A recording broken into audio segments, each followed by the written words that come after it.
Feliz año nuevo, directos amigos. Hoy vamos a abordar el segundo axioma, que es una implicación. Recuerdo que la lógica nomológica está constituida por 14 principios, entre ellos 9 axiomas implicacionales, deóntico-implicacionales. Bueno, pues hoy vemos el segundo de ellos, principio de consecuencia jurídica para la obligación. MPI-O quiere decir modus ponens implicativo y la O es de obligación. A la derecha es en la tabla que tienen ante sus ojos, en el bloque inferior, implicaciones normativas, en la columna izquierda, el segundo. En el próximo episodio veremos el de la derecha, modus ponens implicativo para la autorización o licitud. Bueno, pues hoy vemos el primero, que nos dice: cuando sea obligatorio que en la medida en que A también B, cuando eso suceda, solo es lícito A en la medida en que se realice B. Este principio, que ahora tienen en sus pantallas, es en esta enumeración el número 5, equivale al número 7, podríamos poner como axioma, o más exactamente, para ser exactos, como esquema axiomático, indiferentemente el 5 o el 7. Es cuestión de gustos. No hay diferencia ninguna. Voy a demostrar que del 5 sale el 7 y por tanto el 8, porque el 7 y el 8 son lo mismo, simplemente cambiando las letras esquemáticas. Lo voy a demostrar recordando algunas cosas. Primero, en el renglón número 1, el que está marcado con el número 1, es la regla de de equivalencia necesaria. Cuando dos situaciones o estados de cosas sean necesariamente equivalentes, la obligatoriedad del uno equivale a la obligatoriedad del otro. Segundo, un principio bien sabido del cálculo sentencial, que vale en la lógica sentencial clásica, pero también en muchísimas otras, por ejemplo en las lógicas de Vukašević, multivalentes, en las lógicas relevantes, en la lógica gradualista contradictorial, que es la que yo he elaborado y tomo como base para estos sistemas, para este sistema de lógica nomológica. No vale, en cambio, este principio número 2, que la negación de la negación de A equivale a A, no vale en otros sistemas de lógica. Por ejemplo, los constructivistas, el intuicionista, los de Da Costa. O sea, hay lógicas en las cuales 2 no vale. Pero bueno, yo estoy utilizando lógicas, concretamente una lógica en que sí vale. Y por tanto, la negación, estamos hablando de negación simple, no de la negación fuerte. O sea, el mero no. No estamos tomando aquí el no en absoluto, que es la negación fuerte. La negación simple de la negación simple de A es lo mismo que A, equivale a A. Tercera equivalencia, de nuevo por la lógica sentencial, por el cálculo sentencial de primer orden. El que A implique B equivale a que no B implica no A. Esto se suele llamar principio de modus tollens. De nuevo, no es válido en todas las lógicas, sí lo es en la mayoría de las lógicas, incluyendo la lógica clásica, las lógicas relevantes, las lógicas de Vukašević, polivalentes, las lógicas utilizadas en los cálculos fuzzy, en las teorías difusas de conjuntos y en la lógica gradualista contradictorial. Por tanto, yo para estos efectos doy como admitida la equivalencia del número 3. A continuación, bueno, perdonarán ustedes que hay una repetición aquí de numeración, un error de numeración. A continuación viene la equivalencia entre la obligatoriedad de A y la no licitud de no A. Y a continuación la equivalencia entre la licitud de A y la no obligación de no A. ¿Esto qué quiere decir? Que cualquiera de las dos podríamos tomar como signo primitivo solo la A minúscula o solo la O minúscula y definir la otra, ese signo, esa flecha en ambas direcciones, tomarla como una definición. Y si tomamos como signo primitivo el de obligación, O, entonces definiríamos la licitud como al revés, si tomamos como signo primitivo la licitud, definiríamos la obligación como la no licitud de no A. En cambio, si tomamos como signo primitivo la obligación, definimos A, la autorización o licitud, como la no obligación de no A. Bueno, pues ahora con estas equivalencias pasemos al 5, que es el que está enunciado como axiomático, el esquema que está formulado como axiomático en la lógica nomológica, según se presenta esta en el libro Visión lógica del derecho, y lo que nos dice es que en la medida en que obligatoriamente A implique B, solo es lícito que A en tanto en cuanto se realice B. Por ejemplo, supongamos que es obligatorio que en la medida en que pago el tributo después del 31 de agosto, abono un recargo. Entonces, únicamente me es lícito pagar el tributo después del 31 de agosto en la medida en que pague efectivamente ese recargo. Bueno, esto podemos poner muchísimos ejemplos. En la medida, es obligatorio, en la medida en que alguien está casado, se abstenga de contraer otro matrimonio. En realidad, según el Código Civil, no solo eso, podemos decir, en la medida, es obligatorio que en la medida en que alguien está casado, se abstenga de toda relación sexual con quien no sea su pareja matrimonial. Entonces, únicamente es lícito estar casado en la medida en que uno efectivamente cumple el deber de fidelidad conyugal. Es obligatorio que en la medida en que alguien consume alcohol se abstenga de conducir un vehículo motorizado.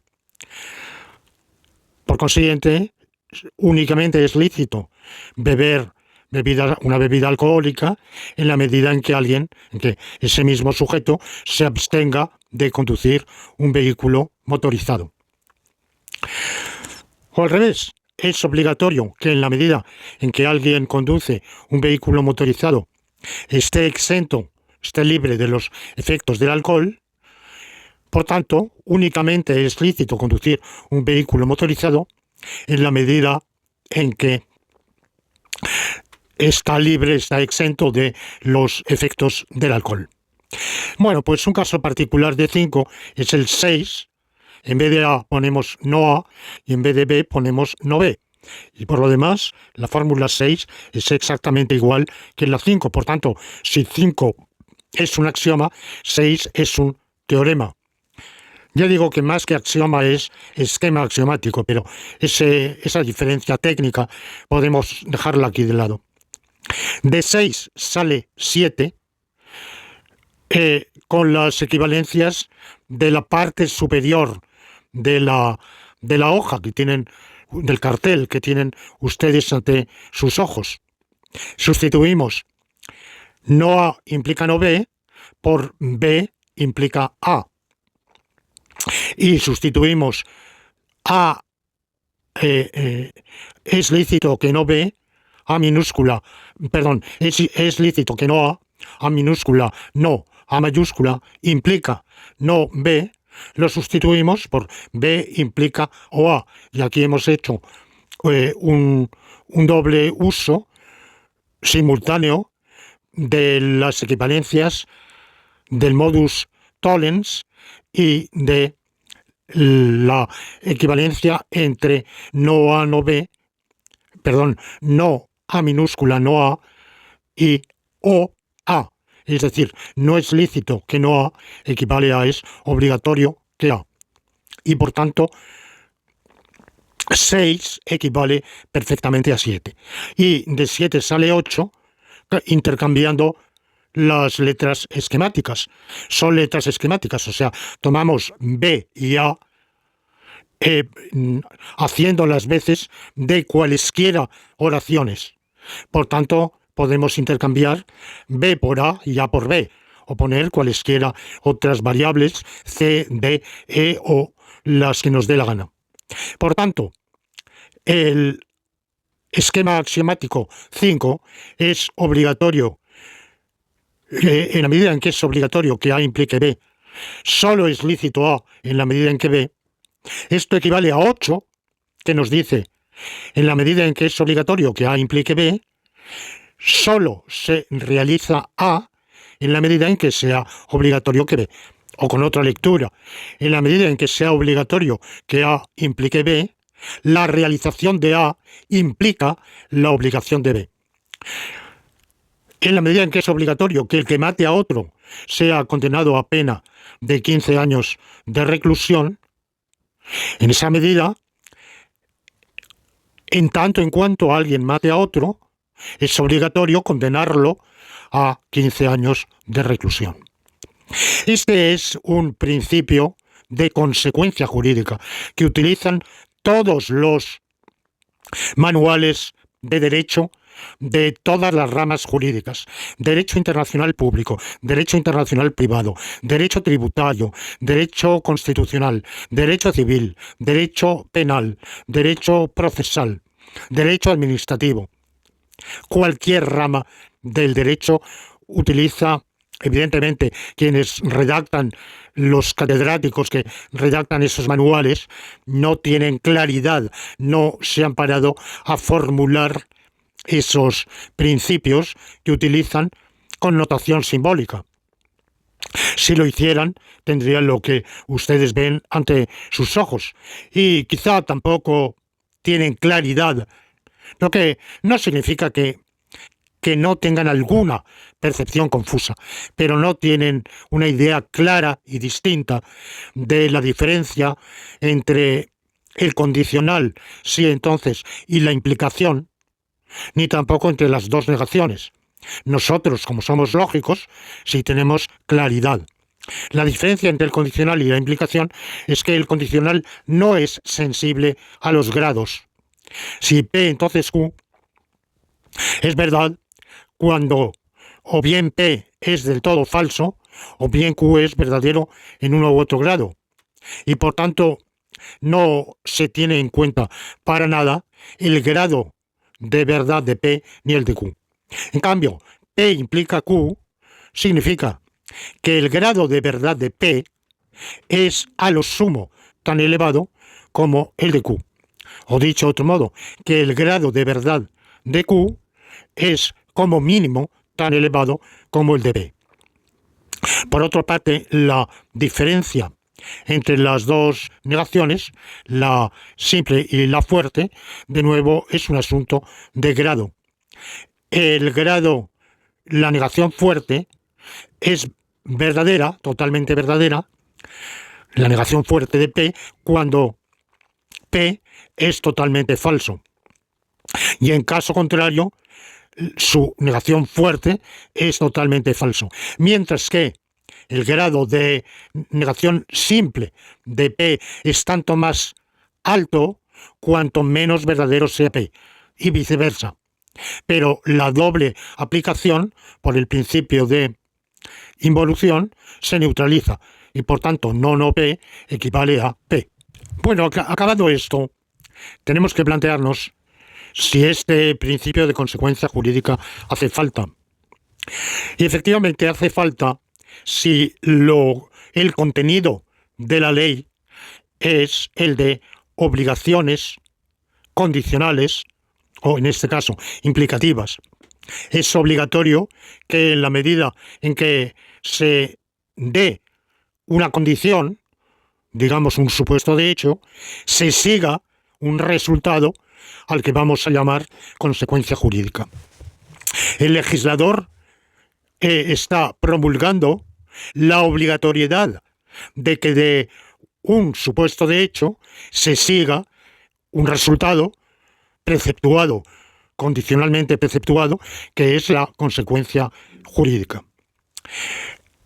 Por tanto, el contenido de la ley, cuando el Código Penal dice el que mate a otro será condenado a una pena de 15 años de reclusión, lo que está diciendo, si formalizamos ese futuro que se utiliza tanto en los textos legales, marca obligación, pero cuando formalizamos la obligación, entendemos que el operador de obligatoriedad no afecta a la apódosis, afecta al vínculo implicativo entre la prótasis y la apódosis.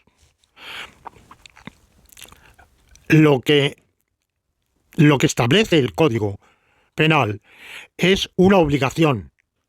¿Obligación de qué? Obligación de que en tanto en cuanto sea verdad que alguien ha matado a otro, sea condenado a 15 años de reclusión. Bueno, estoy simplificando el artículo del Código Penal. No necesito aquí entrar en todas sus complicaciones. Esto significa, por el número 8, entraña, acarrea la consecuencia siguiente, lo que hay a la derecha.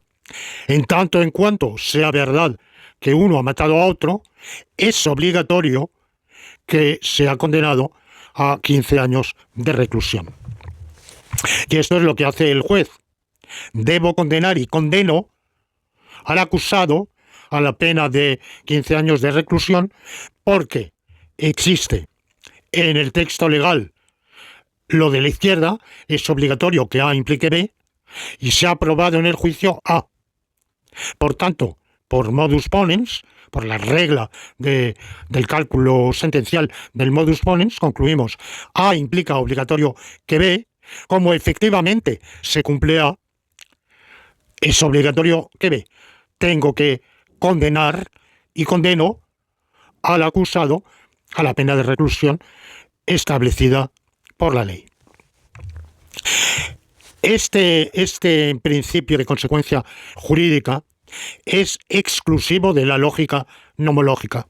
No verán ustedes nada parecido en la lógica deóntica estándar, ni en ninguna otra lógica de la misma familia.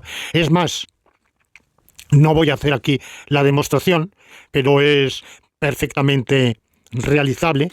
Si añadiéramos este principio a la lógica deóntica estándar, el resultado se desmoronaría. Saldría unas consecuencias absolutamente indeseables e inaplicables. En la práctica obtendríamos resultados como el de que todo es obligatorio. Y sería ya la lógica deóntica estándar es inaplicable, inútil y nociva para la argumentación del jurista, pero si además le añadiéramos este principio, pues sería todavía más desquiciada y esperpéntica, absurda completamente.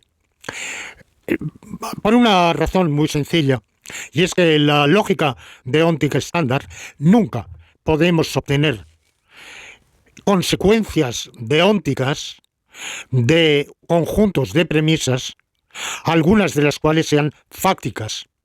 ¿Por qué?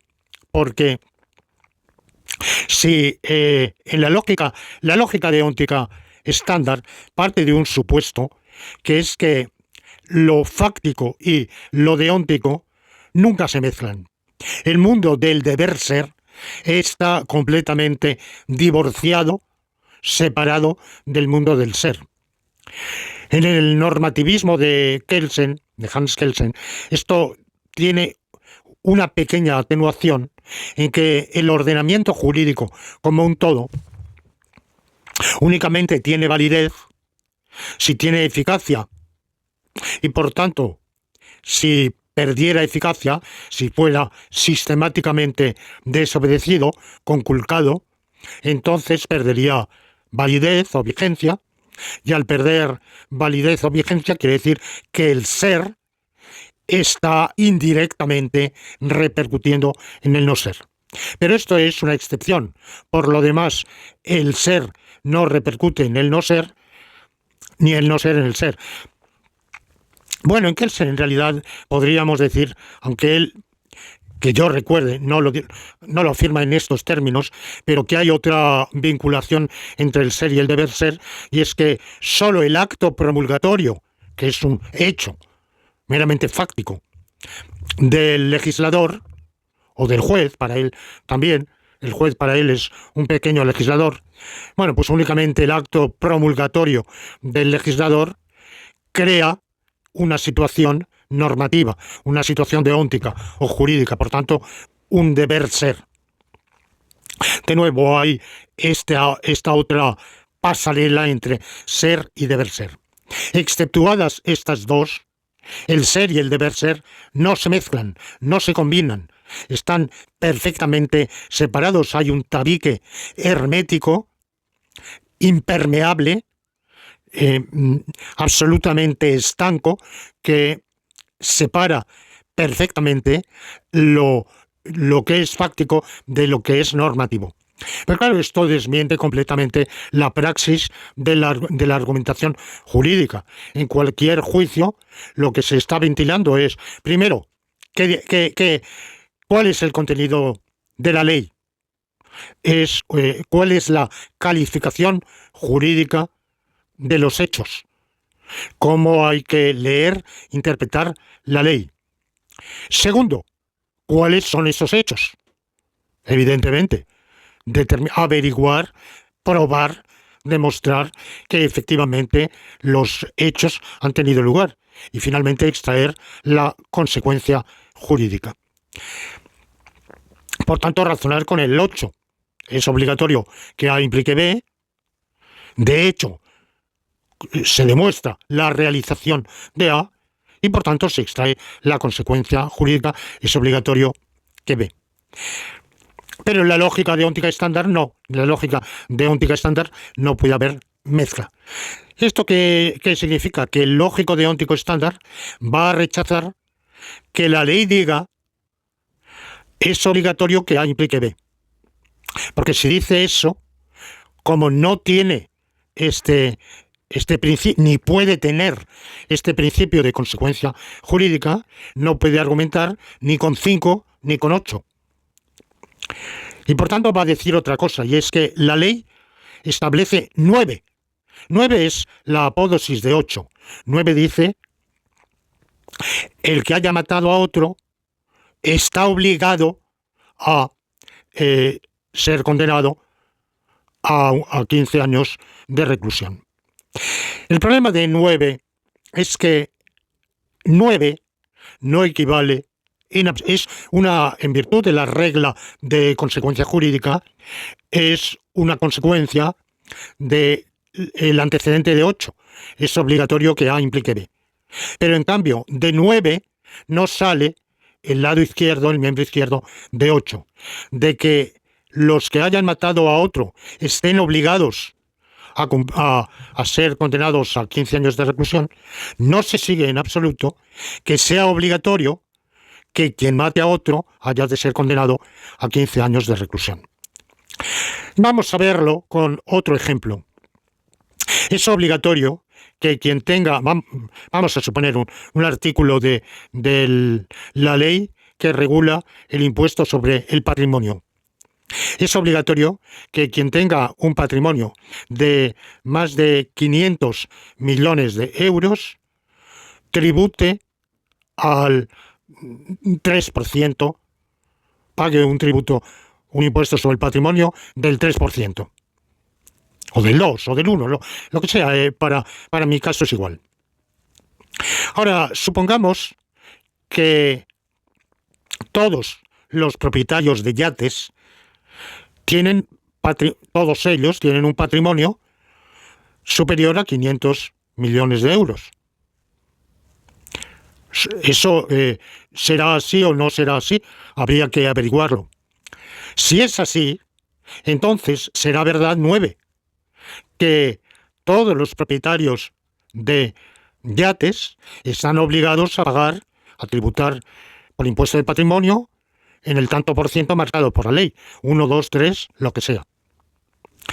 Ahora, eso es verdad por una razón, no porque la ley vincule la propiedad de un yate al pago del impuesto de patrimonio, sino porque de hecho, como coincidencia fáctica, sucede que los propietarios de yates son gente muy rica y todos ellos dueños de patrimonios superiores a 500 millones de euros. Naturalmente, el ejemplo podría variar, en vez de 500 ser 100 millones, el tipo impositivo ser el que prescriba la ley. No, los detalles comprenden ustedes que son irrelevantes. Lo que estoy señalando sencillamente es que 9 no es un aserto jurídico, sino un aserto fáctico. 9 dice no que sea obligatorio tal cosa, ni que sea lícita tal cosa. Esos son asertos jurídicos, asertos normativos. No, es un aserto meramente fáctico, cuya apódosis es normativa, pero el conjunto del aserto 9 no es normativo. Podemos todavía hacer otra consideración más aclaratoria, y es que cuando el legislador establece, promulga, edicta, es obligatorio que A implique B, esto equivale pragmáticamente a un enunciado performativo que diga mando que A implique B. De hecho, todas las leyes, todos los decretos aparecen en el Boletín Oficial del Estado con un preámbulo o declaración de motivos, una articulación y termina, por consiguiente, ordeno, mando que se cumpla lo establecido en el articulado anterior, y así lo dispongo por la presente ley, por el presente decreto, emitido en Madrid, firmado por el rey. En España, en otros países, pues por el presidente de la República o por quien tenga la capacidad legal para promulgarlo. Bueno, pues esto significa que el antecedente de 8, la prótesis, el miembro izquierdo, es obligatorio que A implique B, es decretable. Esto es edictable por el legislador. El legislador puede formularlo así, es obligatorio que A implique B, pero alternativamente puede formularlo mando, ordeno, dispongo, edicto que A implique B. Y esos son verbos performativos. Un verbo performativo, esto es una caracterización que debemos al filósofo del lenguaje de Oxford en los años 50, Austin, que distingue entre verbos declarativos y verbos performativos. Verbos declarativos, aunque sean en primera persona, tengo frío. Bueno, eso será verdad o será falso. Puedo decir una verdad o una mentira. Tengo hambre o estoy cansado. Bueno, en cambio, el verbo performativo crea un estado de cosas que no existía antes. Como crea un estado de cosas, Austin pensaba que lo que se decía no era ni verdadero ni falso. Pero yo, siguiendo a Quine, pienso que al revés es necesariamente verdadero, no con una necesidad semántica, sino con una necesidad pragmática. Igual que el cogito de Descartes es necesariamente verdadero, no porque sea una verdad necesaria que yo piense, sino porque es imposible que yo diga pienso, o que formule el juicio pienso, y no esté pensando. Por tanto, es una necesidad pragmática. Bueno, pues los enunciados performativos, por necesidad pragmática, enuncian siempre un contenido verdadero. Si yo prometo, digo, mañana te traeré un regalo. Bueno, o alternativamente, prometo traerte un regalo mañana. Lo habré dicho con voluntad de cumplir o no, pero la promesa está hecha. O sea que el interlocutor puede exigir legítimamente el cumplimiento de la promesa. Pero esto es así. Hay muchas equivalencias, ¿verdad? El imperativo, los verbos imperativos son performativos, más ampliamente yo en un artículo de hace un número de años hablé de los verbos jusivos, porque no es solo imperar o mandar, sino también recomendar, aconsejar. Te aconsejo que vayas al médico. Bueno, yo a lo mejor lo digo por decir, pero sé que no me van a hacer caso y que en todo caso no lo digo por cumplido. Pero el hecho es que lo he aconsejado, el consejo está impartido. Bueno, pues están los verbos fusivos, está el verbo prometer y sus equivalentes. Hay una serie de performativos. Bueno, yo en este lado de... Claro, esto hay que analizarlo desde la filosofía del lenguaje, el lado pragmático, y en mi libro Visión lógica del derecho tienen un capítulo en que analizo lo que estoy diciendo ahora con mucho mayor detalle, mayor precisión de la que tiene lugar en esta charla de hoy. Y examino lo que llamo siguiendo de nuevo Austin, y a otros, a Grice, a una serie de filósofos del lenguaje anglosajones, el contenido locucionario de la fuerza y locucionaria. Bueno, pues 9, en la medida en que A es obligatorio que B, es un enunciado no normativo, fáctico. El conjunto del enunciado es fáctico, aunque la apódosis sea normativa, por tanto no es promulgable.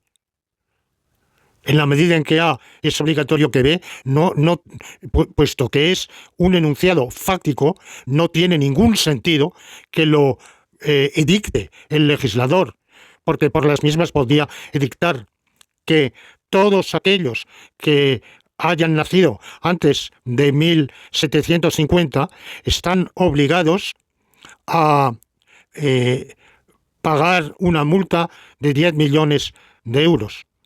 Claro, esto es verdad. ¿Por qué? Porque no hay nadie que haya nacido antes de 1750. Por tanto, A es totalmente falso. Y como A es totalmente falso, pues lo totalmente falso implica cualquier cosa. De un enunciado totalmente falso se sigue cualquier enunciado, normativo o cualquier otro. Por tanto, esto sería verdad. Pero ningún legislador va a ser tan pueril, tan lúdico, tan frívolo que se permita insertar enunciados de esta índole. Aunque se ha estudiado lógica, sabe que es verdad. Por tanto, el 9 no es edictable, no es promulgable, no es un contenido jurídico y en todo caso, además, no corresponde en modo alguno a lo que constituye una verdadera obligación implicativa, que es forzosamente del tipo es obligatorio que A implique B.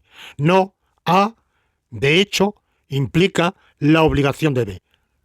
Porque A implica, de hecho, la obligación de B, aunque en virtud del principio de consecuencia jurídica se sigue de la prótesis, es obligatorio que A implique B, pero en cambio no entraña, no implica, no al revés, no implica esa prótesis.